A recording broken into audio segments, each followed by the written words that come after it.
तो देखिए कल हमने मोबिलिटी ऑफ चार्ज कैरियर्स पढ़ा था है। तो मोबिलिटी ऑफ चार्ज कैरियर्स में हमने होल्स इलेक्ट्रॉन्स के बारे में पढ़ा था। कंडक्टर्स और सेमीकंडक्टर्स के लिए करंट और मोबिलिटी के बीच में रिलेशनशिप हमने फाइंड आउट करी थी कि नहीं। कंडक्टर के लिए अलग करी थी, फिर हमने सेमीकंडक्टर के लिए करी थी। अब आता है कंडक्टिविटी, या फिर लिख सकते हैं रिलेशन बिटवीन कंडक्टिविटी को किससे रिप्रेजेंट करते हैं? सिग्मा से। And electron mobility mu. अब कंडक्टिविटी सिग्मा और इलेक्ट्रॉन मोबिलिटी के बीच में हम रिलेशनशिप फाइंड आउट करेंगे, इलेक्ट्रॉन मोबिलिटी। ठीक है, तो सबसे पहले इसमें भी दो केस होंगे, कंडक्टर का अलग होगा और सेमीकंडक्टर का अलग होगा। तो पहले कंडक्टर की बात कर लेते हैं, फॉर कंडक्टर्स। तो सबसे पहले हमें देखो रेसिस्टिविटी कैसे आएगी, सॉरी कंडक्टिविटी कैसे आएगी? रेसिस्टिविटी से। और रेसिस्टिविटी कहाँ से आएगी? रेजिस्टेंस से।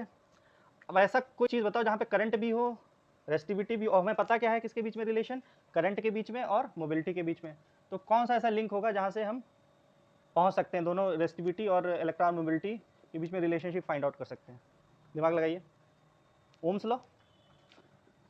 अभी देखो कैसे ओम्स लॉ से हो जाएगा, फ्रॉम ओम्स लॉ।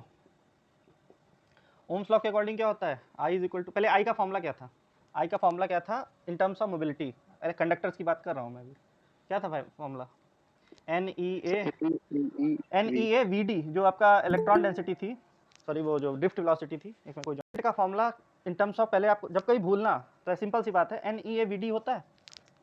या फिर इलेक्ट्रॉन कंडक्टर्स में क्या होता है? फ्री इलेक्ट्रॉन, तो वी डी की जगह हम वी लिख लेते थे। वी का फॉर्मूला क्या था? म्यू का फॉर्मूला क्या होता था? वी ई अपॉन ई। ये था आपका फॉर्मूला, जनरल फॉर्मूला जो था। तो यहाँ वी की जगह हम क्या लिख सकते हैं? म्यू ई इंटू ई। ठीक है, सिंपल सी बात है।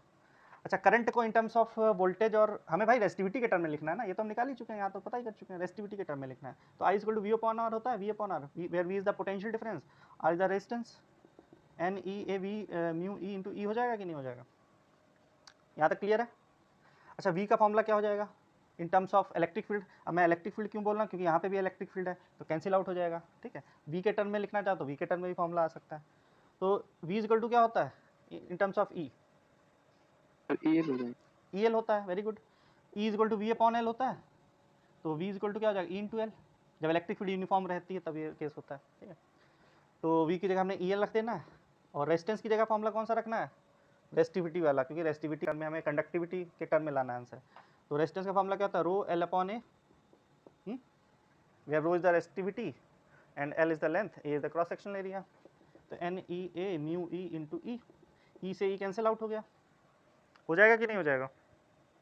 और ये नीचे वाला ए ऊपर चला जाएगा, तो A into L upon rho into L, और एल एल भी कैंसिल आउट कर देते हैं, तो N E A into mu E, और ए से ए कैंसिल आउट हो गया। बचेगा क्या? वन अपॉन रो इसका to N E mu into E, sorry N E mu E, तो वन अपॉन रो। एक तो ये फॉर्मूला बन गया आपका, याद रखना है। और अगर मैं सिग्मा के टर्म में लिखूँ तो वन अपॉन रो क्या होता है? सिग्मा होता है। तो sigma equal to N E mu into E, sorry mu E, sigma is equal to N E mu E. N क्या है? Number of free electron density is the charge of the electron, and mu is the electron mobility of free electron. ठीक है, समझ में आ गई बात? Note हो गया सबका? चलिए अब सेमीकंडक्टर की बात कर लेते हैं। सेमीकंडक्टर के लिए ज़्यादा कुछ बदलेगा नहीं, जहाँ जहाँ बदलना है वो हम बदल देते हैं बस। यहाँ पे बात करते हैं सेमीकंडक्टर की। तो सेमीकंडक्टर्स में हमने कल क्या बताया था? जो करंट होता है वो किसकी वजह से होता है? कौन रिस्पॉन्सिबल होता है फॉर करंट इन सेमीकंडक्टर्स? बताओ। इलेक्ट्रॉन एंड होल्स बोथ, दोनों रिस्पॉन्सिबल होते हैं। तो मान लेते हैं ये पोर्शन क्या, आई इक्वल, यहाँ पे एक टर्म यूज करते हैं, I equal to I plus I H, where I is the current due to electron and I H is the current due to hole. I की वैल्यू क्या होगी? N E A mu E और ई, plus I H की value क्या होगी? मान लेते हैं भाई एन, और कोई ज़रूरी थोड़ी ना होता है इलेक्ट्रॉन और होल्स सेम नंबर में हो, तो यहाँ पे एक टर्म लिख लेते हैं पी। यहाँ पे पी क्या है? कल बताया था मैंने, what is P? P is the hole density, number density of hole. हाँ, होल डेंसिटी या नंबर डेंसिटी ऑफ होल। ठीक है, अच्छा एन की जगह बस पी कर देना है, ई तो ई ही रहेगा, ए रहेगा, म्यू ई की जगह म्यू एच आ जाएगा, और कैपिटल ई। फिर वही सब चीज़ें करनी है। यहाँ तक वही नोट करना है। यहाँ से क्या कॉमन ले सकते हैं, ई ए कॉमन ले सकते हैं, ई ए और कैपिटल ई कॉमन ले जा सकते हैं, बचेगा क्या, N mu E plus P mu H, common आ गया। ठीक है, इसके बाद ये सब चीज़ें करते जाएंगे। यहाँ पे v की जगह हमने लिख दिया e इंटू एल, और रो की जगह यहाँ पे लिख दिया rho L upon A, E A E into N mu E plus P mu H. L cancel out हो गया, ए ऊपर जाएगा तो ई ए अपॉन रो, ये पूरा टर्म नोट करना है फिर से, N mu E plus P mu H, ये और ये कैंसिल आउट हो गया, ए ई और ए ई कैंसिल आउट हो गया, बचेगा क्या, 1 upon rho is equal to, formula वैसे तो अगर कंडक्टर का याद है तो वैसे भी सेम सिमिलर उसी तरीके से फॉर्मूला इसका भी है, तो E N mu E plus P mu H, ये एक फॉर्मूला बन गया। और या फिर सिग्मा इज इक्वल टू क्या हो जाएगा, E N mu E plus P mu H, this is the required formula.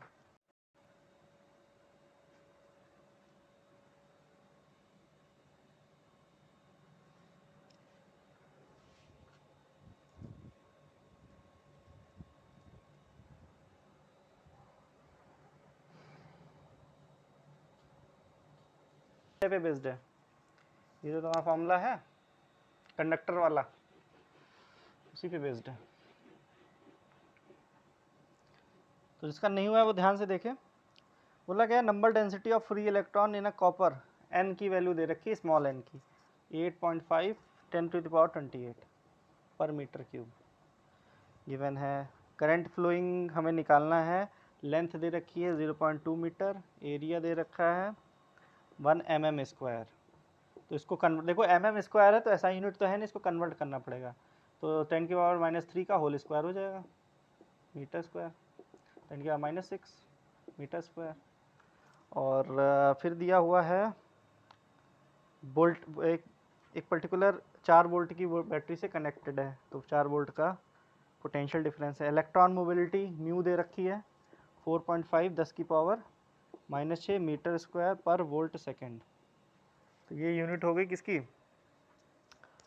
उसकी क्या कहते हैं, इलेक्ट्रॉन मोबिलिटी। हमें करंट पता करना है, तो करंट का सिंपल सा कुछ ना हो तो करंट का जो भी फॉर्मूले तुम्हें पता है, तो एक फॉर्मूला ही पता है N E A V D, यही फॉर्मूला पता है कि नहीं। अब वी डी तो पता नहीं, वी डी कैसे पता करोगे, वी डी के 2 फॉर्मूले होते हैं, एक तो टाउ वाला होता है, तो रिलैक्सेशन टाइम तो दिया नहीं हुआ है, तो एक वी डी का फॉर्मूला होता है म्यू के टर्म में, या फिर म्यू का फॉर्मूला होता है वी डी के टर्म में, तो वी डी अपॉन ई। ठीक है, तो वी डी की वैल्यू क्या हो जाएगी, म्यू इंटू ई, यहाँ पे वी डी की जगह म्यू इंटू ई लिख सकते हैं, अभी डेरिवेशन में हमने किया है।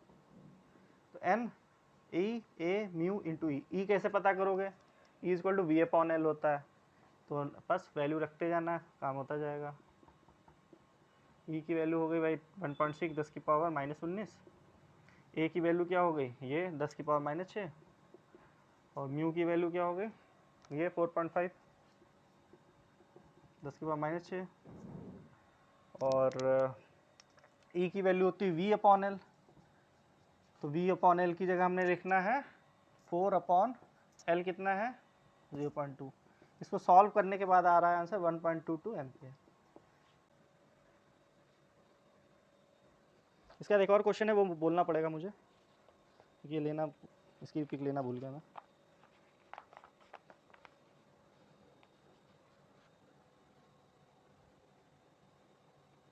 इसको नोट करो, फिर जैसे नोट कर लेना बताना मुझे।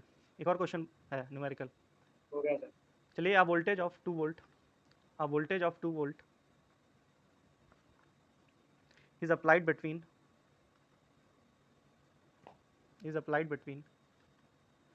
the ends of a metallic rod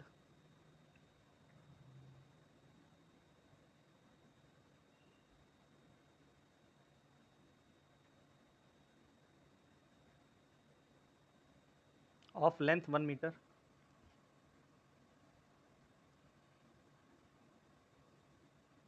full stop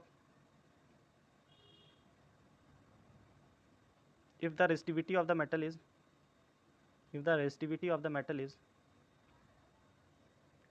50 multiplied by 10⁻⁻8 ohm metre. Resistivity की वैल्यू कितनी दे रखी है, 50 multiplied by 10⁻⁻8 ओम मीटर, ये रेसिस्टिविटी की वैल्यू है।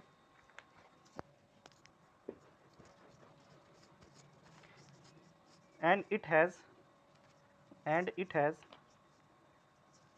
5 multiplied by 10 to the power 24 free electrons per meter cube. Calculate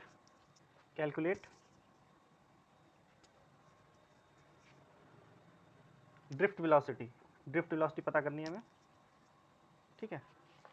question सबका note हो गया? नहीं हुआ तो मैं रिपीट कर दूंगा,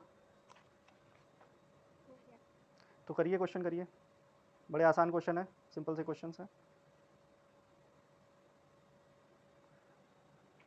A voltage of 2 volt is applied between the ends of a metallic rod of length 1 meter और रेसिस्टिविटी दे रखी है, ऊपर लिखी हुई है, और नंबर ऑफ फ्री इलेक्ट्रॉन्स यानी फ्री इलेक्ट्रॉन डेंसिटी दे रखी है, ड्रिफ्ट वेलोसिटी पता करनी है हमें।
सर 5 मीटर पर सेकंड। वेरी गुड, बिल्कुल सही।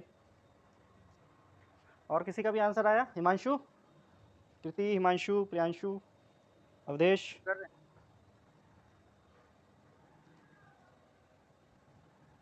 हाँ अपने आप करो सर 5 मीटर पर। वेरी गुड, सबका आ रहा है?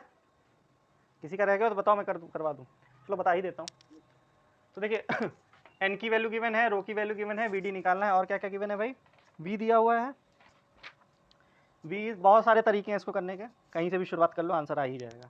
एल इक्वल टू 1 मीटर और ये सब चीज़ें दी हुई हैं, सब एसआई यूनिट में है, कोई टेंशन की बात ही नहीं है। अब शुरुआत नॉर्मल तरीके से भी कर सकते हो। आई का फॉर्मूला क्या होता है? N E A V D, जो हमने फॉर्मूला सीधे सीधे निकाला था, वहाँ से भी शुरुआत कर सकते हो। नहीं तो एक और फॉर्मूला हमने जो इलेक्ट्रिक फील्ड के टर्म में था, क्या था इलेक्ट्रिक फील्ड के टर्म में formula? E is equal to क्या था फॉर्मूला? जे रो, ये था कि नहीं भाई? रो दिया हुआ है ना, तो एक फॉर्मूला ये था ई इज इक्वल टू जे रो। तो जे का फॉर्मूला क्या होता है? आई अपॉन ए, आई अपॉन ए होता है ना, आई अपॉन ए इंटू रो। आई की वैल्यू क्या होती है? N E A V D upon A into rho, A से ए कैंसिल आउट हो गया। ई की वैल्यू क्या होती है? V upon L. देखो हमने वी अपॉन वी और पता है, एल पता है, एन पता है, ई पता है, रो पता है, वी डी निकल आएगा यार। तो वी डी की वैल्यू क्या हो जाएगी? हो सकता है तुमने दूसरे तरीके से किया हो, तुमने हो सकता है I is equal to N E A V D, भाई है तो सब इंटरकनेक्टेड ही, तो आई इक्वल टू क्या ले लिया होगा तुमने? वी अपॉन कहते वी अपॉन आर करके भी कर हो सकता है किया हो, तो वो भी सही है, कोई तरीका घूम फिर के यहीं पे आएगा मामला। तो वी डी की वैल्यू क्या आ जाएगी? वी डी की वैल्यू हो जाएगी V upon, V upon L तो है ही, ऊपर जाके कोई मल्टीप्लाई होगा नहीं, नीचे में क्या हो जाएगा? एन ई रो। इसको सॉल्व करना होगा, आंसर आ जाएगा। तो वी की वैल्यू कितनी है? 2, एल की वैल्यू कितनी है? 1, एन की वैल्यू है ये 5 इंटू 10 की पावर 24, और ई की वैल्यू क्या हुआ है? 1.6 10 की पावर माइनस 19, और रो की वैल्यू भी क्या है? 50 10 की पावर माइनस 8। इसको सॉल्व करने के बाद कितना आंसर आ रहा है?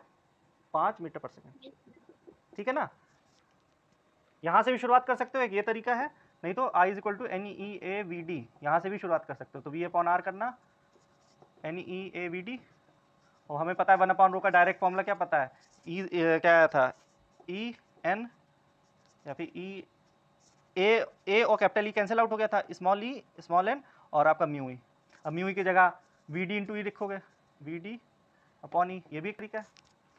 और ई की जगह क्या रखोगे, ई की जगह रखो वी अपॉन एल, ऊपर चला जाएगा। ये भी एक तरीका है। बात घूम फिर के तो यही आई है, यहीं पे देखो घूम फिर के यहीं पे आएगा मामला।